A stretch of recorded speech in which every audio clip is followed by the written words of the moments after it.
Hello everyone! Mylene Barker po from Western Australia.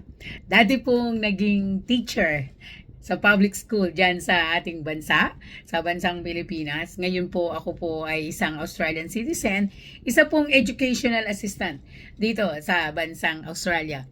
Grabe, excited po ako kapag darating na po ang araw ng November. Kasi bakit?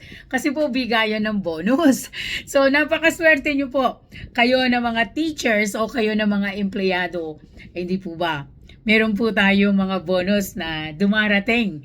So, dito po sa Australia, wala kaming bonus. Kaya po kayo, swerte po kayo at kayo po ay may mga bonuses. So, ano bang plano mo ngayon sa bonus mo? Magpapariban ka ba? O bibili ka ng magandang cellphone? Hindi po ba mas maganda dahil naman yan ay pinagpaguran mo for almost 12 months?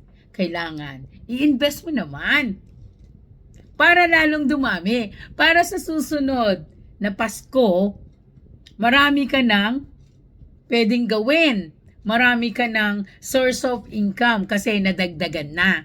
So, lalo na kung isa kang empleyado, hindi po habang buhay ikaw malakas, di ba?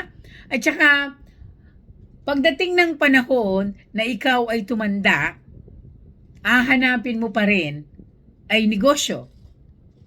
Or, kapag ikaw ay nagsawa na sa pagiging isang empleyado, hindi po ba negosyo pa rin ang iyong hahanapin?